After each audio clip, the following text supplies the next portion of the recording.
नमस्कार, मैं विशाल और आप देख रहे हैं कमिंग भारत। आप सभी को पता है कि हमारी टीम, मैं और हमारी टीम बिहार के जगह जगह जाकर लोगों की बात सुन रही है, उन्हें क्या परेशानी हो रही है वो सुन रही है। सरकार ने अभी तक क्या किया है, सही चल रहा है बिहार में, क्या कुछ गलत चल रहा है, हम उन लोगों के जुबानी आपको दिखा रहे हैं कि बिहार में अभी किस चीज़ का बदलाव होना ज़रूरी है। इसी बीच हम अभी गुजर रहे हैं झाझा के बीच से।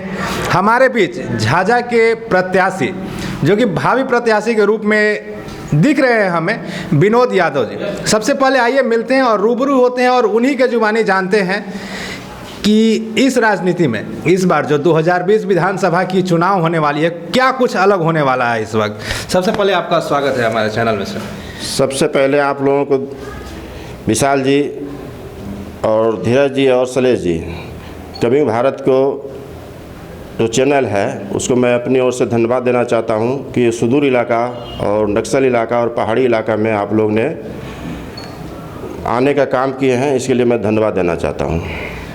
विनोद जी, चर्चाएं बहुत होंगी क्योंकि बहुत सारा ऐसा चीज़ है जिस पे अभी मुख्य चर्चा बना हुआ है। सबसे पहले मैं यहाँ के बारे में जानना चाहता हूँ, झाझा है क्या? बहुत सारे लोग हैं, जनता है जो जानना चाहते हैं झाझा के बारे में, तो आप कुछ अपने क्षेत्र के बारे में बताइए। मैं अपने क्षेत्र के बारे में बताता हूँ कि ये पहाड़ी इलाका है, नक्सली इलाका है जी, और बहुत सुदूर इलाका है, बहुत गरीबी इलाका है। यहाँ बीड़ी मजदूर का इलाका है। आज तक जो भी यहाँ पर मैंने विधायक रहे या मंत्री रहे, वो आज तक क्षेत्र में कोई काम अपना नहीं किए हैं, वो सिर्फ अपना निजी काम किए हैं जी। अब देखिए, शिक्षा के स्तर पर आज तक झाझा में कोई बढ़िया कॉलेज मैंने नहीं है जी। मैंने एक साधारण कॉलेज, बहुत प्राइवेट थे, बहुत अथी करके, लेकिन आज तक जो है एक भी कॉलेज बढ़िया नहीं हुआ है, खास करके झाझा विधानसभा में।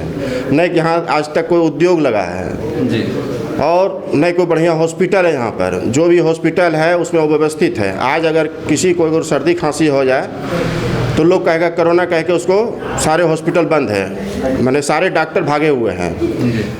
तो मैं सरकार का ये विफलता अति समझता हूँ कि सरकार यहाँ पर विफल हो रही है और कोरोना के नाम पर इन्होंने बहुत लूटने का काम किया है। विनोद जी, मैं आपसे यह जानना चाहता हूं कि बीते कई दिनों से हम लोग बहुत सारे क्षेत्र घूम रहे हैं, यहाँ पे भी हम लोग घूमे। यहाँ की जो लोगों की कहनाम है कि हम लोग सरकार से त्रस्त आ चुके हैं। यह बात कहाँ तक सही है? और अगर वो त्रस्त हो चुके हैं यहाँ के सरकार से, जो अभी वर्तमान सरकार है, तो अगर आप यहाँ पे एक भावी उम्मीदवार के रूप में आते हैं तो लोगों के लिए क्या कुछ एजेंडा है और आपका खुद का क्या एजेंडा है कि किस एजेंडा के तहत आप उभर कर आएंगे? सबसे पहले जो सरकार है, इन्होंने लालू यादव राज के सरकार को जंगल राज कहा था, लेकिन आज को जो स्थिति बना हुआ है, जो बिहार सरकार माननीय नीतीश कुमार जी हैं, इन्होंने ये राक्षस राज कायम किए हुए हैं। जैसे मुजफ्फरपुर कांड देख लीजिए, कितना सैकड़ों लड़कियों के साथ बलात्कार करके हत्या किया हुआ है। सृजन घोटाला देख लीजिए, पटना में देखिए, सोना चांदी व्यापारियों को हत्या करना, अपहरण करना, बैंक डकैती, अपहरण करना, मैंने अनेकों तरह के पिछले आंकड़े के अनुसार से कितने गुने ज़्यादा है। और सरकार इसमें विफल साबित हो रहा है। लॉ एंड ऑर्डर इसका एकदम बिल्कुल ध्वस्त हो चुका है और अफसरशाही सबसे ज़्यादा बढ़ा हुआ है।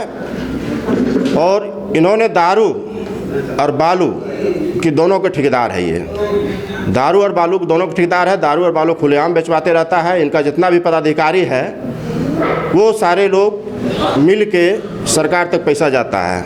हमारे इलाका में कुछ बालू निकलता है, ये सरकार तक पैसा जाता है। अच्छा, तो यही सरकार की विफलता है। और अगर हम चुनाव जीतते हैं तो युवाओं को रोजगार के लिए लड़ाई लड़ेंगे और लोगों को इस क्षेत्र में विकास करेंगे। सबसे बड़ा चीज़ पहाड़ी इलाका है, इसकी सिंचाई की ज़रूरत है, शिक्षा की ज़रूरत है, स्वास्थ्य की ज़रूरत है इस इलाका में।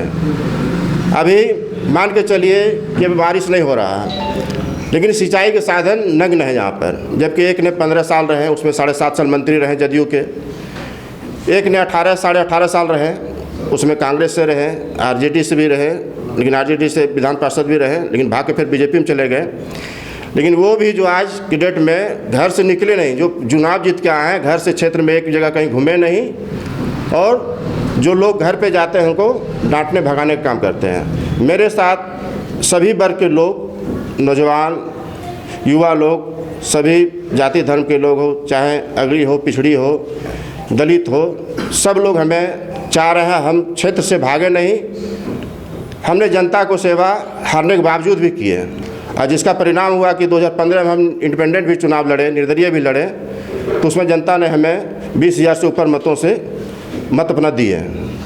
मास्क नीचे कर लीजिएगा। अभी आपने बात किया युवाओं को रोजगार दिलाने की।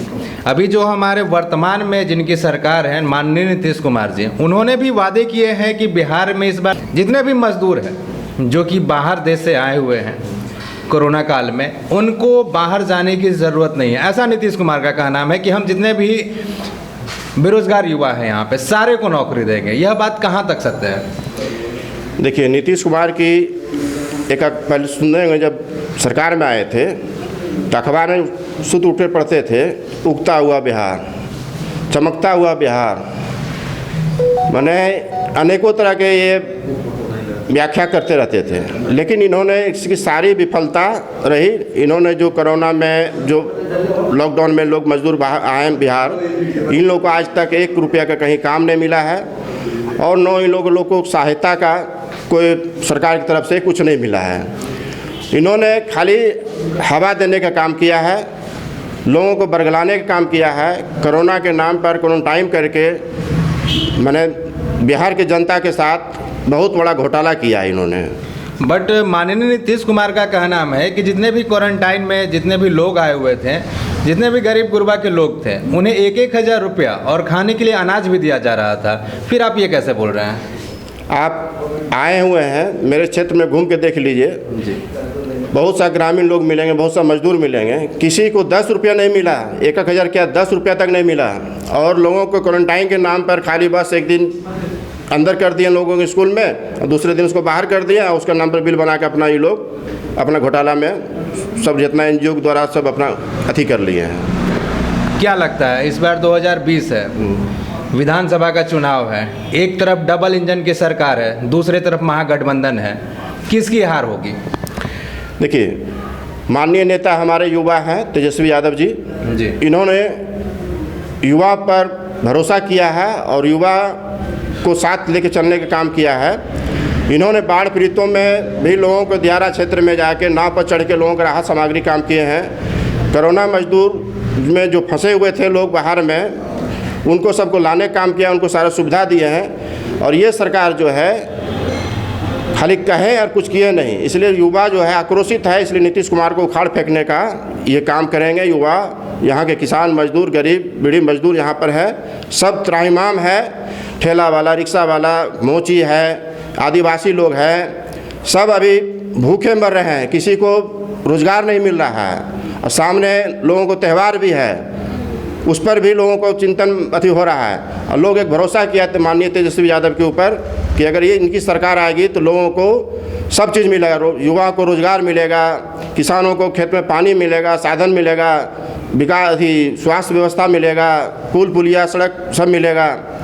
और ये सब को ले चलने वाले जात पात से उठ के राजनीति कर रहे हैं माननीय तेजस्वी यादव जी।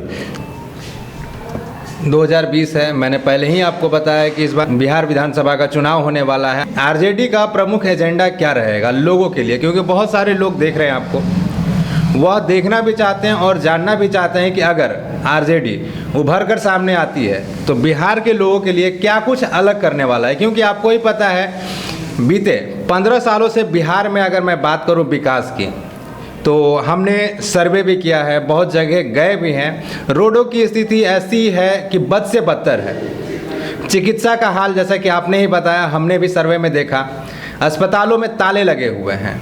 तो अगर आरजेडी उभर कर आती है तो उनकी क्या प्रमुख एजेंडाएं होंगी?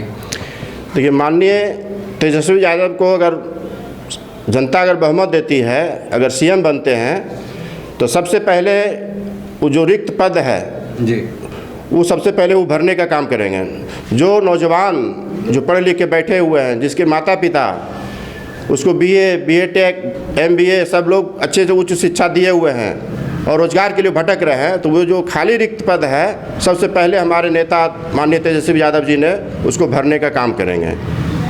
मैं अभी विनोद जी के पास बैठा हुआ हूं और इनसे सबसे पहला ये मैं जानना चाहता हूं कि ये झाझा के लिए इनका खुद का क्या प्लानिंग है, क्योंकि देखा जाए झाझा की तो झाझा की भी स्थिति कुछ उतनी भी अच्छी नहीं है जितनी होनी चाहिए, क्योंकि यह भी एक बिहार का भाग है, यह भी एक बिहार का हिस्सा है झाझा भी। तो कहीं ना झाझा को भी बेहतर रूप से किया जाए, इसके लिए आपका क्या प्लानिंग है? मेरा प्लानिंग है कि ये सुदूर इलाका है, गरीबी और पहाड़ी इलाका है, बीड़ी मजदूर और आदिवासी का इलाका है, दलित का इलाका है। सरकार की तरफ से जो भी योजना होगी हम यथासंभव उसको गांव तक पहुंचाने का काम करेंगे। एक गरीब, एक पहाड़ी इलाका, एक जंगल इलाका तक पहुंचाने का काम करेंगे।